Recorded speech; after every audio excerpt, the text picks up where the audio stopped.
Has to do with Barack Obama.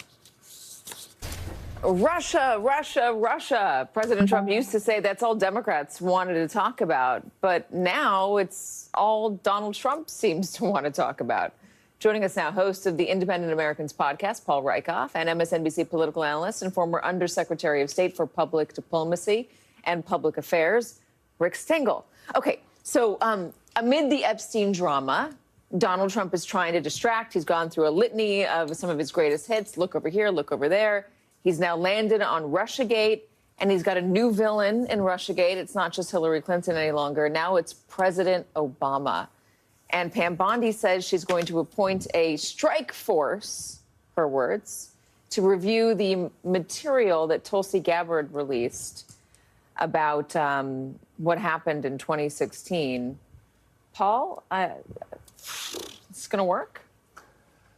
It might work to distract some people if that's the intention. I think, this is part of what I think they brought Tulsi Gabbard in to do, was to be an attack dog on these types of issues, and especially against Democrats, and she's a former Democrat. I think Trump likes seeing her do that, especially from the White House. But I think the bigger issue, it was disgraceful, I think, in my view, divisive, bad for our national security, for folks overseas to see the current president sending someone out to essentially attack the former commander-in-chief and multiple former commander-in-chiefs. Looks like a country at war with itself. And I think it's deeply, deeply damaging to our international standing and our alliances. But it's not going to distract from Epstein because there's bipartisan interest now. What's interesting, though, is that it's not just Tulsi Gabbard who's coming out and saying this at the White House podium. It's not just Tulsi Gabbard. It is formerly some of the lawmakers that you would consider a little bit more sober, including John Cornyn. And now he wants a special counsel to investigate this. Let me play what John Cornyn said about that. As you've seen this morning, the whole Epstein matter is consuming a lot of oxygen here in Washington, D.C. But to me, the most important issue that we need to examine is, in light of the revelations from the Director of National Intelligence about the Obama administration's involvement in the Russian hoax, which was disproven, that needs to be thoroughly investigated, and I think it could best be done by an independent special counsel. Russia, if you're listening, look into Hillary Clinton's emails, and then why does Russia do that very thing, or attempt to, right after that? Yeah, well, what was established in a bipartisan way led by Marco Rubio was that Russia attempted to meddle with our elections. I would argue they have attempted to attack our elections over multiple years. And I think what's happening here now is also it's a reframing of Trump against the world. And it's their greatest hits. Let's pick Obama. Let's pick Clinton. Let's throw Russia in there, too, because he's now changed his posture against Putin. And that's what the base likes. That's what forces the alliances. And that's what puts Trump in a more powerful position as he sees it. But is Trump against the world. It also forces us to sit here and have to straighten it out. Sure. And spend, this 10 minutes here on the show saying, OK, hold on, here's what happened in the Russia investigation.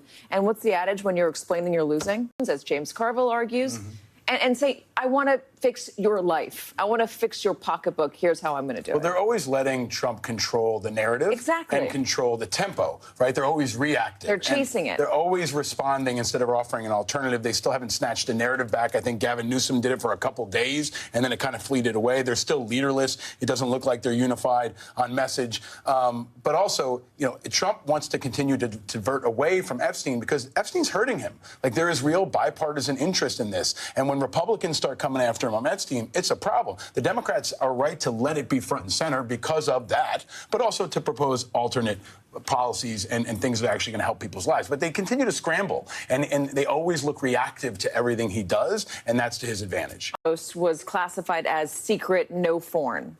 Explain what those two terms mean. Means no foreign folks are supposed to see it, right? Okay, no that's foreign, that right? one. Yeah. And when it comes to secret, here's the most important thing. They're diverting the language. They're trying to play word games. The question that should be asked is, did you disclose anything that could potentially hurt or kill someone? That means, did you violate operational security? Whether they call it a war plan or not, that's word games. Yes. Right? Whether the classification, that's word games. Some of this is like basic common sense and good order and discipline, which is don't put out anything that could get somebody killed. And there is no doubt at this point that they put out information that could have gotten somebody killed, to the point where it actually said secret on top. So it's not going away, and it shouldn't go away because we don't know that it's over. We don't know that they've corrected. Okay, you don't know. Yeah. Is Hegseth in a strong position at the Pentagon right now? Does he have the support? He's losing support every day, because if anyone else did this, they'd be court-martialed, they'd be, standing before a JAG, and they'd be held accountable. So there can't be one standard for the Secretary of Defense and a different one for everyone else in the military, because there's not a single person that would have gotten off on this except for Pete Hegseth. Pilots always say focus on the target, right? Stay focused on the target. Did he disclose something that could have gotten somebody killed? Yes. Seth Moulton's a decorated Marine. He knows it. Ruben Gallego in the Senate knows it. Don Bacon, who's a former general, knows it. And they're continuing to come back to it because they know he screwed up and he knows he screwed up. The question is, will anybody do anything about it? The question I have is, this is a much more buttoned up White House than the first White House. There's not as much palace intrigue as we used to see. People aren't sniping at each other, trying to tear each other down. But there are still some arenas where there are clearly people who are unhappy with the status quo, unhappy with the leadership. One of those is the way Donald Trump's handling the Epstein stuff, which is why you're seeing Epstein stories out there. And the other one is this Signal story.